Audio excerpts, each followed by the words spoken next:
My YouTube channel. അപ്പം നിങ്ങൾ വിചാരിക്കുന്നുണ്ടാവും ഏതായി കുട്ടീനില്ല. എൻ്റെ പേര് നയൻതാര എന്നാണ്. ഞാനിവിടെ ബാംഗ്ലൂരാണ് താമസിക്കുന്നത് ഹസ്ബൻഡിൻ്റെ കൂടെ. അപ്പോൾ എൻ്റെ ചാനലിൻ്റെ പേര് സ്റ്റോറീസ് ഓഫ് താര എന്നാണ്.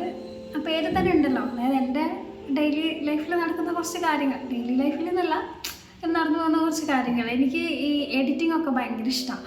അപ്പോൾ ഞാൻ സാധാരണ ഇങ്ങനെ എന്ത് കാര്യം ഉണ്ടെങ്കിലും ഇങ്ങനെ ഒരു പാട്ടൊക്കെ വെച്ച് എഡിറ്റ് ചെയ്ത് ഞാൻ പൊതുവേ ഇൻസ്റ്റാഗ്രാമിൽ ഇങ്ങനെ പോസ്റ്റ് ചെയ്യുന്നുണ്ട്. അപ്പോൾ ഞാൻ വിചാരിച്ചിരുന്ന പിന്നെ എന്തുകൊണ്ട് എനിക്കൊരു യൂട്യൂബ് തുടങ്ങിയിട്ട് അതിലൊക്കെ ഇട്ടിടുക എന്നുള്ള ആ ഒരു ചിന്തയിൽ തുടങ്ങിയിട്ടുള്ള ഇതാണ്. ഞങ്ങളിന്ന് ഏട്ടൻ്റെ വീട്ടിലേക്ക് പോവാണ്. അപ്പോൾ അതൊന്ന് ജസ്റ്റ് ഒന്ന് എടുത്തിട്ട് ഇടാമെന്നാണ് വിചാരിക്കുന്നത്. ഞാൻ ഇതുവരെ ഒരു 5-6 ഷോർട്സൊക്കെ ഇട്ടിട്ടുള്ളൂ. ആദ്യമായിട്ടാണ് ഒരു ലോങ് വീഡിയോ ചെയ്യുന്നത്. എന്താ പറയേണ്ടതെന്ന് അറിയില്ല. ആദ്യത്തെ ആയതുകൊണ്ട് അതിൻ്റേതായിട്ടുള്ള കുറച്ച് പ്രശ്നങ്ങളൊക്കെ ഉണ്ടാവും. അതൊക്കെ നിങ്ങൾ ക്ഷമിക്കണം. എന്നിട്ട് എന്നെ ഒന്ന് സപ്പോർട്ട് ചെയ്യണം. അപ്പം അത്രയേ ഉള്ളൂ. നമുക്ക് പോയിട്ട് വരാം.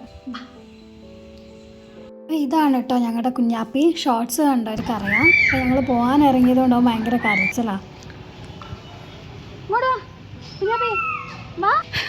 അവിടെ ഞങ്ങൾ പോവാന്ന് കണ്ടപ്പോൾ കുഞ്ഞാപ്പി ഭയങ്കര കരച്ചിൽ. പക്ഷെ ആൾ ഗേറ്റിൻ്റെ പുറത്തേക്ക് ഇറങ്ങില്ല. പുറത്തിറങ്ങിയിട്ടുണ്ടെങ്കിൽ അകത്ത് കയറാൻ പറ്റില്ല. ഒന്ന് അസലായിട്ട് അറിയാം. അപ്പോൾ പോയിട്ട് വരാം, അവിടെ കാണാം. ഓക്കെ.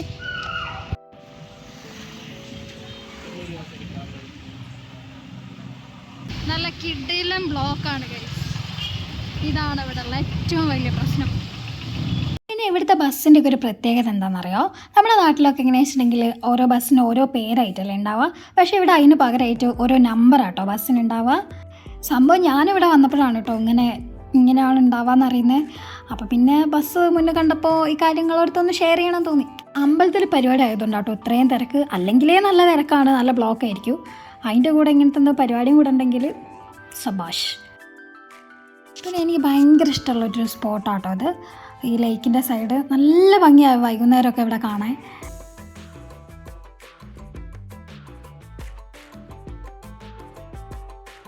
ഈ കാണുന്നത് വലിയൊരു ശിവക്ഷേത്രമാണ് കേട്ടോ. സംഭവം മുഴുവൻ ഈ ലൈറ്റ് വെച്ചിട്ട് നല്ല അടിപൊളിയായിട്ട് വെച്ചിട്ടുണ്ട്. ഇതാണ് കേട്ടോ അമ്പലത്തിൻ്റെ ഫ്രണ്ട് ഭാഗം. പിന്നെ ഇതിലൂടെയാണ് അങ്ങോട്ടേക്ക് കയറുക. അങ്ങനെ ഇതാ നമ്മൾ ഇലക്ട്രോണിക് സിറ്റിയിൽ എത്തിയിരിക്കുകയാണ്. ഇവിടെയാണ് ഏട്ടന് ഏച്ചിയുള്ളത്. ഇവിടെ ഒരു സുഡിയോ ഉണ്ട്. നല്ല കളക്ഷൻസൊക്കെ ഉണ്ടായിരുന്നു കേട്ടോ അവിടെ. ഞാൻ 4 കയറി ഉണ്ടായിരുന്നു. അങ്ങനെ വലിയ കുഴപ്പമൊന്നുമില്ലാണ്ട് ഞങ്ങളിങ്ങനെ പോയിക്കൊണ്ടിരിക്കുന്ന സമയത്താണ് അത് സംഭവിച്ചത് ഗൈസ്. വേറെ ഒന്നല്ല, എൻ്റെ കയ്യിലൊരു ജാക്കറ്റ് ഉണ്ടായിരുന്നു. ആ ജാക്കറ്റിൻ്റെ കൈ താഴോട്ട് പോകുന്നത് ഞാൻ കണ്ടില്ല. അത് പോയെല്ലാം കൂടി ടയറിൻ്റെ ഉള്ളിൽ കുടുങ്ങി. എന്തോ ഭാഗ്യത്തിന് വീടില്ല, പക്ഷെ വണ്ടി നിന്നുപോയി റോഡിൽ നടക്കുന്നത്. അങ്ങനെ ഞാൻ കാരണം വലിയൊരു ബ്ലോക്ക് റോഡുമേലുണ്ടായി. പിന്നെ അവിടുന്ന് കുറച്ച് ആൾക്കാരൊക്കെ വന്ന് വണ്ടി മാറ്റി തന്ന്. അതിലൊരു മലയാളി ചേട്ടൻ ഉണ്ടായിരുന്നു. മൂപ്പര് വന്നിട്ട് ഇതൊക്കെ വലിച്ച് സെറ്റാക്കി തന്നെ. പിന്നെ ബാക്കി പൈസ വർക്ക്ഷോപ്പിൽ നിന്ന് എടുത്ത് അച്ചേട്ടാ. ആ സമയത്ത് ഏട്ടനും അനിയത്തിയും കൂടെ അങ്ങോട്ട് വന്നിട്ടുണ്ടായിട്ടോ. അപ്പോൾ ഇതാണ് ഞങ്ങൾ ഫുഡ് കഴിക്കാൻ വന്നിട്ടുള്ള സ്പോട്ട്. അപ്പോൾ ഇത് ഫുഡ് കഴിക്കാൻ വേണ്ടിയിട്ടാണ് ഇവിടെ കയറി ഞാൻ അറിയില്ലായിരുന്നു. കാരണം ഞാൻ ആദ്യം തന്നെ കണ്ടത് ഈ കട്ടിലാണ്. അപ്പോൾ ഞാൻ വിചാരിച്ച് ഇവർ ഈ കട്ടിൽ വാങ്ങാൻ വേണ്ടി വന്നാൽ ഞാൻ അത്ര ശ്രദ്ധിച്ചില്ല. പിന്നെ അവരെന്നെ വിളിക്കുന്നത്. ഇത് സംഭവം പഞ്ചാബി സ്റ്റൈലിലുള്ളൊരു സെറ്റപ്പ് അവിടെ ഉള്ളത്. പിന്നെ ഒന്നും നോക്കില്ല, വെറൈറ്റി അല്ലേന്ന് വിചാരിച്ചിട്ട് ആദ്യം തന്നെ കയറിയിരുന്നു. പക്ഷേ ആദ്യത്തെ ആ ഒരു ആവേശം മാത്രമേ ഉള്ളൂ. കുറച്ച് കഴിയുമ്പോഴത്തേക്ക് നല്ല സീനായിട്ട് നമുക്കിങ്ങനെ ഊരവേദന. ശീലമില്ലാത്ത കാര്യമാണല്ലോ. സൂപ്പ് കുടിച്ചിട്ട് ഏട്ടനോടൊന്ന് എക്സ്പ്രഷൻ ഇടാൻ പറഞ്ഞതോ. മൂപ്പര് എക്സ്പ്രഷൻ വാരിക്കൊരിട്ടു. അങ്ങനെ പിന്നെ ഫുഡ് വന്ന് ഞങ്ങൾ ഫുഡ് കഴിച്ച് നല്ല കിഡിലും ഫുഡായിരുന്നു കേട്ടോ അത്. ഞങ്ങൾ അവിടെ നിന്ന് ഇറങ്ങി നേരെ ഏട്ടൻ്റെ വീട്ടിലേക്ക് പോയി. അങ്ങനെ നമ്മൾ റൂമിലെത്തി.